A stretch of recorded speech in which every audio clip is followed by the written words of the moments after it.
왕좌 뒤에는 늘 그림자가 드리워집니다. 청나라에서 8년을 볼모로 버틴 세자가 고국 땅을 밟고 70일 만에 싸늘한 주검이 됐습니다. 한 세대가 지나 또 다른 왕은 동생이 올린 게장과 감을 먹은 뒤 급격히 쓰러졌죠. 그런데 조정의 기록엔 병사라고만 적혀 있습니다. 왜 아무도 독사를 말하지 않았을까요? 누가 침묵으로 이득을 봤을까요? 오늘 그 닫힌 문을 열어봅니다. 1636년 겨울, 청나라 군사 12만 명이 국경을 넘습니다. 인조는 강화도로 가려다 길이 막히자 남한산성으로 몸을 피하죠. 성 밖은 적의 불길, 성 안은 눈보라와 굶주림이 뒤섞여 숨쉬기조차 버거웠습니다. 47일을 버티는 동안 쌀독은 바닥나고 신하들 사이에선 항복을 말하는 목소리가 터져나옵니다. 그런데 인조의 귀에 그 말은 충언이 아니라 칼끝처럼 들렸어요. 저자가 내 자리를 노리나 불신의 씨앗이 그때 심어집니다. 1637년 2월 30일 삼전도, 인조는 청태종 앞에서 3번 절하고 9번 이마를 땅에 땄습니다. 삼배 구고두례, 조선 왕이 오랑캐라 불렀던 자에게 무릎 꿇은 날이죠. 실록엔 굴욕의 장면이 남았지만 더 무서운 건 왕의 속에서 조용히 바뀐 무언가였습니다. 다시는 당하지 않겠다가 아니라 아무도 믿지 않겠다로요. 청이 요구한 건 금도 은도 아니었습니다. 사람, 그것도 왕세자와 왕자를 내놓으라는 거였죠. 다음 왕의 목줄을 주면 나라 전체가 따라오니까요. 거절하면 다시 전쟁, 수락하면 영원한 굴레. 어느 쪽이든 조선은 손이 묶이는 판이었습니다. 그래서 26 소현세자가 심양으로 끌려갑니다. 백성은 세자가 살아야 나라가 산다며 울었지만 인조는 다른 생각을 합니다. 저 아이가 청의 사람이 되어 돌아오면 어쩌지? 아버지의 의심은 이미 시작됐습니다. 심양에서의 8년은 굴욕의 시간처럼 보이지만 소현세자는 거기서 멈추지 않았습니다. 처음엔 사소한 실수 하나가 조선 전체를 위험에 빠뜨릴 수 있는 인질 신세였죠. 그런데 세자는 눈을 돌립니다. 더 넓은 세계로요. 당시 심양에는 예수의 선교사 아담샬 같은 서양인들이 드나들었거든요. 세자는 그들과 교류하며 천문학과 수학, 기계장치 이야기에 빠져듭니다. 천리경으로 달을 관측하고 자명종의 톱니바퀴가 돌아가는 원리를 물었죠. 17세기 조선의 왕세자가 지구는 둥글다는 생각을 받아들였다는 건 단순한 취미가 아닙니다. 왕이 될 사람이 세계를 새롭게 이해한다는 뜻이니까요. 세자는 청을 적으로만 볼 게 아니라 강점은 배워야 한다고 판단합니다. 볼모 생활을 끝이 아닌 준비로 바꾸려 했던 거예요. 문제는 그 소식이 한양에 전해지는 방식이었습니다. 세자가 청황실과 너무 가깝다더라. 서양 오랑캐와 어울린다더라. 말이 쌓이면 의심이 되고 의심은 권력자의 밤잠을 갉아먹죠. 특히 반정으로 왕좌에 오른 인조에게 이 소문은 독처럼 스며들었습니다. 아들이 적국에서 성장하고 있다는 사실, 그 성장이 자신과 다른 방향이라는 사실이 두려웠던 겁니다. 세자가 새로워질수록 아버지는 낡은 의심을 더 꽉 움켜쥐었습니다. 인조는 반정으로 왕이 된 사람입니다. 광해군을 몰아내고 왕좌에 앉았죠. 누군가를 밀어낸 사람은 자기도 똑같이 밀려날 수 있다는 공포를 평생 안고 삽니다. 병자호란은 그 공포를 몇 배로 키웠어요. 오랑캐 앞에 무릎 꿇은 왕이라는 낙인이 자존심을 갉아먹었거든요. 인조의 밤은 길어지고 낮은 짧아졌습니다. 불안은 왕의 잠을 훔치는 도둑이니까요. 회사로 비유해 볼게요. 30대 김대리가 있다고 칩시다. 능력 있는 후배가 해외 프로젝트에서 큰 성과를 내고 돌아왔어요. 좋은 상사라면 박수를 치겠죠. 그런데 불안한 상사는 먼저 이렇게 생각합니다. 저 친구 내 자리 노리는 거 아냐? 인조에게 소현세자가 딱 그런 존재가 되어갔습니다. 왕실은 회사보다 잔인해요. 실적만 경쟁하는 게 아니라 피까지 경쟁이 되니까요. 심양에서 날아오는 소식은 불안에 기름을 부었습니다. 세자가 청의 신하들과 가깝게 지낸다는 말, 황실 연회에 자주 참석한다는 말, 서양인과 밤새 이야기를 나눈다는 말, 전부 사실이라 해도 인조의 귀에는 충성이 아니라 배신으로 번역됐죠. 소문은 증거가 없어도 왕을 움직입니다. 결국 인조는 심양에 밀정을 심습니다. 적국에서 인질로 버티는 아들을 아버지가 뒤에서 감시한 겁니다. 세자의 말 한마디, 걸음 하나가 전부 보고서로 올라왔어야 왕권 앞에서 혈연은 종잇장처럼 얇아집니다. 1645년 1월 소현세자가 8년 만에 한양 땅을 밟습니다. 수레에는 서양 서적과 천문기구, 자명종과 천리경이 가득 실려 있었죠. 세자는 가슴이 뛰었을 겁니다. 이걸 보여주면 조선이 달라질 수 있다. 그런데 국문을 들어서는 순간 공기가 달랐습니다. 환영 인파의 함성과 달리 아버지의 눈빛은 차갑게 얼어 있었거든요. 인조는 아들을 끌어안는 대신 신문하듯 물었습니다. 청에서 대체 뭘 배워왔느냐? 세자가 가져온 새 문물은 선물이 아니라 증거물이 됐죠. 말 한마디, 표정 하나가 전부 의심의 재료로 올라갔습니다. 세자는 그날 깨달았을 거예요. 자기가 돌아온 곳은 집이 아니라 낯선 법정이라는 걸요. 불안한 권력자는 변화를 두려워하지 않습니다. 변화를 가져온 사람을 두려워하죠. 인조 눈에 소현세자는 아들이면서 동시에 청과 서양을 등에 업고 나타난 위험한 카드였습니다. 궁궐 안 경계는 날로 심해졌고 세자가 숨 쉴 수 있는 공간은 점점 좁아졌어요. 누가 세자를 만났는지, 무슨 말을 나눴는지 전부 보고됐습니다. 귀국 후 얼마 지나지 않아 세자는 병을 앓기 시작합니다. 처음엔 가벼운 학질증으로 여겼는데 회복은커녕 상태가 이상하리만큼 빠르게 나빠졌죠. 의관들이 분주하게 오갔지만 차도는 없었습니다. 그리고 1645년 4월 26일 귀국한 지 정확히 70일 만에 세자는 눈을 감습니다. 병이 목숨을 가져간 게 아니라 시간 자체가 누군가에게 잘려나간 느낌이었어요. 소현세자의 시신을 본 사람들은 이상하다고 말하지 않았습니다. 무섭다고 말했죠. 기록에 따르면 온몸이 검게 변했고 눈과 코와 귀와 입, 7구멍에서 피가 흘러내렸다고 합니다. 그냥 병으로 죽은 사람 몸이 왜 이렇게 됐을까요? 그 장면을 상상하면 궁궐의 공기까지 비릿하게 느껴질 정도입니다. 사람들은 자연스럽게 독사를 떠올렸습니다. 특히 비소 같은 독은 피부를 검게 만들고 출혈을 동반한다고 알려져 있거든요. 물론 17세기 조선에서 정확한 의학적 진단을 기대하긴 어렵습니다. 하지만 사람의 눈은 본능적으로 정상과 비정상을 구분하죠. 궁녀들 사이에서 설마라는 말이 혹시로 바뀌고 혹시는 대체 누가로 굴러갔습니다. 더 이상한 건 그 다음입니다. 왕세자가 이렇게 죽었는데 인조는 검시를 적극적으로 명하지 않았어요. 진상을 밝히려는 움직임 대신 서둘러 정리하는 분위기가 먼저였죠. 조사가 시작되면 누군가의 이름이 튀어나올 수 있으니까요. 왕이 모른다고 하면 거기서 끝나야 하는데 질문이 나오면 오히려 일이 커집니다. 궁궐은 소문을 막기 위해 더 빠르게 움직였습니다. 죽음의 원인을 병사로 못 받고 의혹이 퍼지기 전에 장례 절차를 밀어붙였죠. 그런데 역설적으로 이 행동이 의심을 더 키웠습니다. 숨기려 할수록 숨길 게 있다는 신호가 되거든요. 침묵은 때로 가장 큰 소리가 됩니다.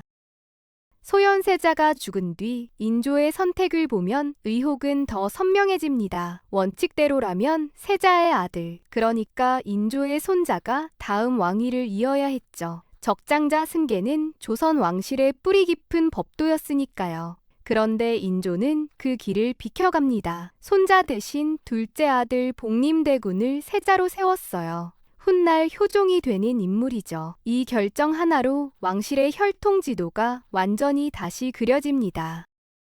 정리는 거기서 멈추지 않았습니다. 소현세자의 부인 강빈에게 임금을 저주했다는 죄목이 씌워집니다. 궁궐에서 저주란 죽을 죄거든요. 강빈은 사약을 받았습니다. 며느리가 사라지면 세자의 집안은 더 약해지죠. 권력은 종종 죄목을 먼저 만들고 그 죄목으로 사람을 지웁니다. 사약 한 그릇이 끝낸 건 목숨만이 아니었어요. 가문의 명분까지였습니다. 남은 건 손자들이었습니다. 소현세자의 아들 셋은 제주도로 유배됩니다. 왕의 핏줄이 귀양살이를 간 거예요. 그중 2명은 그 먼 섬에서 끝내 돌아오지 못하고 죽습니다. 한 가문이 통째로 꺾이는 방향이죠. 이 연쇄를 보면 누구든 생각하게 됩니다. 아들의 죽음이 정말 우연이라면 왜 뒤처리가 이렇게까지 철저했을까? 인조가 진짜로 독을 들었는지 우리는 단정할 수 없습니다. 증거는 없으니까요. 다만 확실한 건 있어요. 인조는 이 사건을 조사로 열지 않고 정치로 닫았다는 사실입니다. 1720년 숙종이 세상을 떠나고 왕위는 맏아들 경종에게 넘어갑니다. 그런데 왕관을 쓰는 순간부터 경종은 왕이면서 동시에 표적이었어요. 어머니가 누구였는지 아시죠? 장희빈입니다. 숙종의 총애를 한 몸에 받다가 결국 사약을 받고 죽은 그 여인이요. 경종의 혈통에는 처음부터 정치의 불씨가 심어져 있었던 겁니다. 경종은 몸도 약했습니다. 어릴 때부터 병치레가 잦았고 왕이 된 뒤에도 건강이 좋지 않았죠. 더 큰 문제는 후사가 없다는 점이었어요. 왕좌는 한 사람의 자리가 아닙니다. 다음 사람에게 넘겨줄 통로이기도 하죠. 그 통로가 막혀버리면 궁궐은 전쟁터가 됩니다. 누가 다음 왕이 될 것인가? 그 질문 하나로 조정 전체가 갈라지거든요. 그 틈에서 동생 연인군이 떠오릅니다. 훗날 영조가 되는 인물이죠. 똑똑하고 성실하다는 평가가 있었지만 동시에 형이 죽으면 가장 큰 이득을 볼 사람이기도 했습니다. 노로는 연인군을 밀었고 소로는 경종을 지키려 했어요. 조정은 두 쪽으로 쪼개졌습니다. 1721년 노론이 칼을 빼듭니다. 연인군을 왕세제로 삼자고 강하게 밀어붙인 거예요. 거기서 멈추지 않았습니다. 대리청정까지 요구합니다. 왕이 살아있는데 왕의 일을 동생에게 넘기라는 말이죠. 경종 입장에서는 자기 손에서 권력을 빼앗기는 느낌이었을 겁니다. 궁궐의 공기가 싸늘하게 바뀌기 시작했습니다. 1722년 이민옥사가 터집니다. 말 그대로 조정이 피로 씻긴 사건이에요. 대리청정을 밀어붙이던 노론 핵심 인물들이 영모로 몰렸습니다. 소론이 반격에 성공한 거죠. 노론의 거물들이 줄줄이 처형되고 전국의 주도권이 완전히 뒤집어졌습니다. 경종 입장에서는 숨을 돌린 셈이었어요. 하지만 숨을 돌린 게 전부였을까요? 경종은 한쪽 적을 눌렀지만 동시에 더 깊은 수렁에 빠진 것이기도 했습니다. 노로는 동생을 내세워 왕을 위협했고 소로는 그 동생을 의심하며 왕을 지키려 했죠. 경종은 정작 누구도 온전히 믿을 수가 없었습니다. 신하들은 충성을 말했지만 그 충성 뒤에 어떤 계산이 숨어 있는지 알 수 없었거든요. 왕좌에 앉아 있으면서도 외로웠을 겁니다. 이런 정치적 공기는 사람 몸을 상하게 합니다. 원래 약했던 경종의 건강은 더 나빠졌어요. 궁중에서는 속삭임이 퍼지기 시작합니다. 왕이 오래 못 간다. 후사도 없는데 다음은 누구냐. 불길한 말들이 복도를 떠돌았죠. 1724년 경종의 병세가 여러 차례 악화됩니다. 그런데 이상하게도 의혹의 시작점은 거창한 칼이나 자객이 아니었어요. 밥상 위 작은 접시에서 출발하죠. 게장 한 접시, 생감 몇 개, 그리고 약 한 그릇. 그 평범해 보이는 음식들이 역사에서 가장 오래된 미스터리 중 하나를 만들어냅니다. 1724년 8월 경종의 밥상에 게장이 올라옵니다. 올린 사람은 다름 아닌 동생 연인군이었어요. 형을 걱정해서 손수 음식을 챙겼다는 겁니다. 게장 뒤에는 생감도 등장했죠. 그날 밤부터 경종의 몸에 열이 오르고 병세가 급격히 꺾였다고 기록은 전합니다. 여기서 사람들이 떠올리는 말이 있어요. 게와 감을 같이 먹으면 큰일 난다. 어르신들이 입버릇처럼 하시는 말씀이죠. 과학적으로 치명적이라는 증거는 부족합니다. 하지만 민간에서 오래 전해온 속설은 사람들의 의심을 움직이는 연료가 되곤 해요. 하필 그 조합을 왜 동생이 올렸을까 하는 질문이 자연스럽게 따라붙는 거죠. 물론 반론도 있습니다. 게장과 간만으로 사람이 죽지는 않는다고요. 중요한 건 음식 자체가 아니라 그 음식이 올라간 뒤 벌어진 속도입니다. 왕의 상태가 급격히 나빠지자 궁궐의 시선은 즉시 다음 단계로 넘어갔거든요. 연인군이 다시 왕을 찾습니다. 이번에는 약을 들고요. 인삼과 부자가 들어간 처방이었는데 부자는 강한 열성 약제예요. 이미 열이 오른 환자에게 열을 더하는 약을 썼다는 의혹이 여기서 생깁니다. 그리고 그날 밤 경종은 끝내 숨을 거뒀습니다. 제위 4년 37의 나이였어요. 밥상 하나, 약 한 그릇이 역사를 바꿔버린 겁니다. 경종이 죽고 연인군은 영조로 즉위합니다. 왕이 됐으니 끝일까요? 아닙니다. 왕관을 쓴 순간부터 그는 형을 죽인 동생이라는 그림자와 평생을 함께 살아야 했습니다. 궁궐 밖에서는 수군거림이 끊이지 않았어요. 게장과 감, 그리고 그날 밤의 약, 소문은 사라지지 않고 영조의 뒤를 쫓았죠. 거기에 기름을 붓는 게 출신 이야기였습니다. 영조의 어머니는 무수리 출신 숙빈 최씨예요. 왕실에서 가장 낮은 곳에서 시작한 혈통이죠. 정통성이 흔들리니 반람은 그 약점을 정확히 파고들었습니다. 이인좌의 난이 대표적이에요. 반란군은 영조를 왕으로 인정할 수 없다고 외쳤습니다. 업적보다 낙인이 더 오래 남는 법이죠.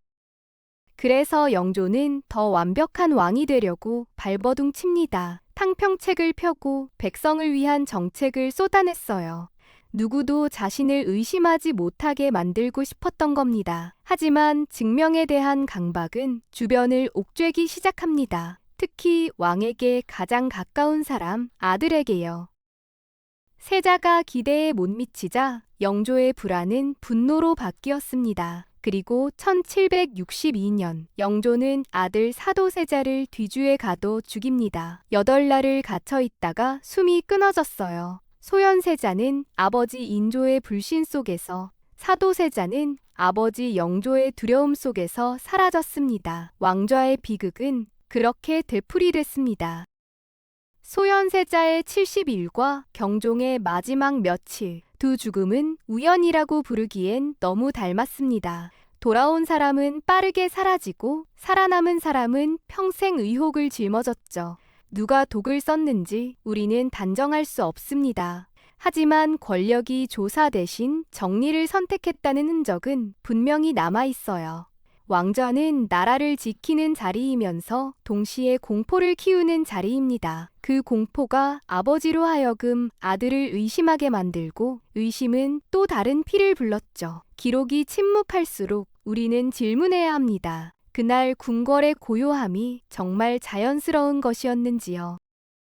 궁궐에서 가장 위험한 관계는 가장 가까운 피였으니까요. 결국 남는 건 텅 빈 왕좌입니다.